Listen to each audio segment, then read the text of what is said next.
Hello,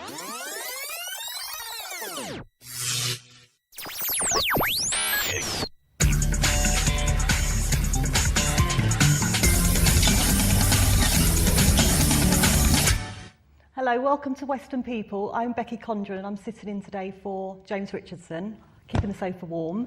And today I'm joined by Mike Harding from Weston Walks. Hi, Becky. Hi, I've been on a couple of the Weston walks.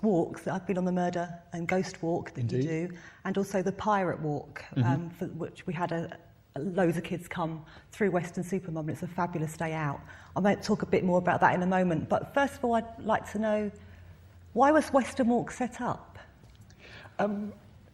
Well, I took redundancy from my job about 18 months or so ago after being there 28 years. And I was really hating the job at that time. So it was lovely to get the opportunity really to escape in a way. It's a long time, isn't it? It is a long time.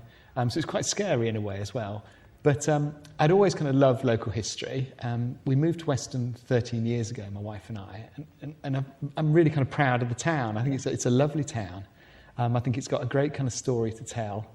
And the idea kind of came out actually from quite a few years ago. Soon after I moved in, I was researching the history of the house where I lived, and I discovered that it used to be an old inn, which was a haunt of smugglers. Back in the kind of early 1800s, and that kind of really got me into the history of Weston-super-Mare, and really got me excited about it.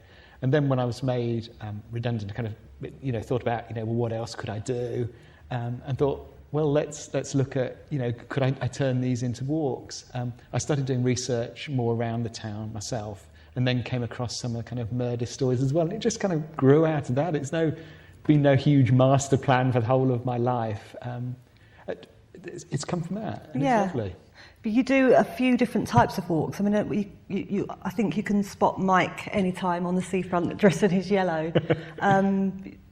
You've become quite, I think, part of the landscape now, really. You're standing there between the Winter Gardens and the pier on the actual seafront there. Yeah. You do seaside strolls. Yes.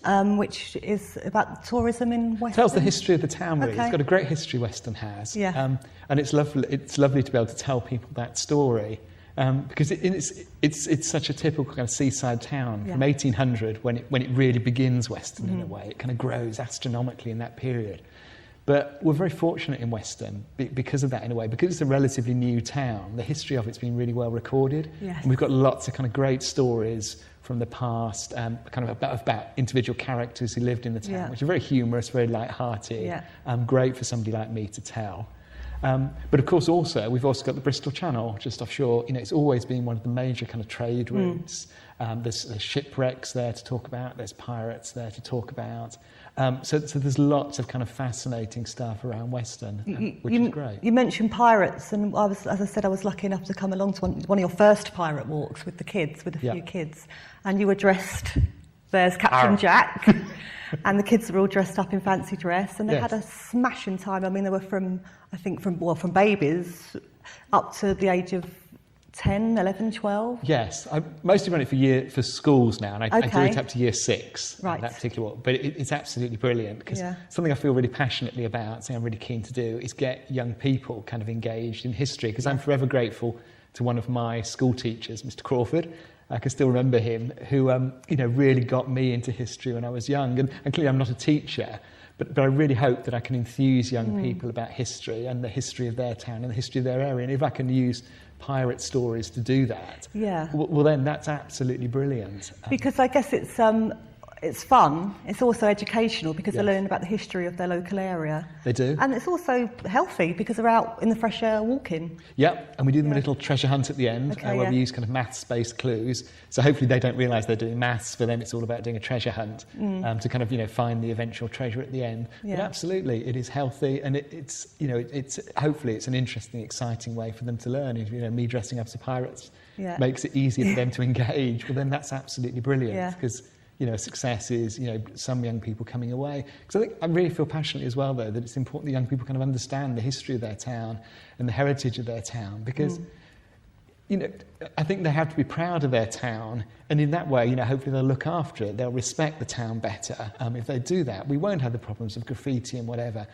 But if they believe the town's got kind of no roots and it's rubbish and it's a hopeless place, well, then they'll treat it as such. So I try very hard to kind of engender civic pride, for want of a better word. I know that's kind of overused phrase, but that's what I'd love to do that in young people, make them think, I come from somewhere special, Weston Marconi did some of his first radio experiments here. Yeah. We should be proud of that. Let's be proud of our town. And of course, the history of the town we know, you say it's well documented from 1800. I think there were only about 100 people living here in 1800. There were, right. It multiplied every census until it got to the stage that it is now. Yeah. But of course, you've got that history that goes right back that we just can't ever know about. Pre-Iron Age, even. Yeah, it does. I mean, it's nice to kind of think about these stones on the way up to Stonehenge, for example, would have almost certainly come past Weston on rafts. Yes. They're mined in the Preseli Mountains, the Blue Stones, which is right on the kind of far western tip of Wales. So they would have been brought up the Bristol Channel, then up the Avon River, and then dragged across land and river over to Salisbury Plain. Remarkable achievement 4,000 years ago, because they've tried to recreate that journey now, and we haven't been successful doing it, even with kind of modern tools and whatever. We haven't managed to build a raft that's stable enough to float these three. It's still a mystery, blocks. That one, isn't it? It is. Complete mystery. Fantastic achievement. And you must get a sense of this standing on Western Seafront as you do in all weathers. I know you started in late spring, so you've gone through spring, summer, and now we're into autumn. Yes. And you're seeing, I'm quite envious really, because you're seeing the change of the seasons, the annoyances of the colour of the sea. Yeah. Plus, you're involved in the community because you must see so many different people throughout your daily life. And there's some lovely points to it. You're right. At times, I've kind of stood opposite the Tourist Information Centre and looked across to Nightstone Island when the sky's blue and the tide's in, and I've just thought, I can't imagine a better place to be than this. It's absolutely extraordinarily beautiful, and so I do feel very privileged to do that. I'm very lucky to do that, and. I sometimes wish as locals, actually, we would kind of open our eyes a bit and see what's around us, because it always kind of saddens me a bit to hear people kind of, locals particularly, talking about Weston Super murder. I know it's only done in humour, but in a way I wish we kind of be a bit proud of our town. And what I would say to people is speak to visitors now who are coming to Weston, and they're absolutely bowled over by it. I had a lady about a month or so ago, 6 weeks ago, come from Bristol. And she was saying, why do people joke about Weston? She said, it's absolutely beautiful. And, if you stand back now and you look at kind of Nightstone Island, you look at the new promenade and things, it is looking great, the town, and we should hold our heads up high. It's the whole bay, isn't it? You've got Uphill there, which is beautiful in itself, and Breen, and as you say, Nightstone, and then beyond that, we've got the Welbury Hill. Which is beautiful. There's so much going on. I mean, I think it's the advantage of going away for a few years and coming back with completely fresh eyes and with a young child to show her the beauty of the town, really. Yes. So what you're doing is helping to educate all ages, but particularly the young, into how our town is, and we should be, and as you say, we should be proud of what we've got here. We should. I mean, it's lovely. I take people on most of my walks up into the shrubbery. Yes, I came on that one, on the Ghost Walk. And that's lovely, because it's odd, though, because about half the people I take up there who are locals have never seen Shrubbery Bridge. No. And Shrubbery Bridge is absolutely beautiful. It's one of kind of Weston's key landmarks. It's a delightful little bridge, and you've got a lovely view down it, down to the bay and whatever. Yeah. And, there's a lot of lovely things to see in Weston if you're prepared to kind of go off the beaten track a bit. Yeah. Shrubbery's a place like the Shrubbery, of course, it kind of doesn't go anywhere. You've got to kind of make the effort to walk up there. I guess it's residential, so unless you live there or you know someone who lives there, maybe you don't wander up. What I really liked, though, I came on the Weston Murders and Ghosts. Murders and Ghosts of Ye Olde Weston, is that right? And you really got into the stories, and you really made the audience feel that they were in contact with these people of long ago. And not just that, I felt as though I was connected with the topography of the whole town. Right. Even though I know it very well, it showed me a different way of looking at the place where I live. So I thank you for that. It was a good experience. I would recommend that people go on one of your walks. I'm really glad you felt that, because I count myself more as a storyteller than a historian. I know history can be really boring, so I don't get deeply into dates and things like that.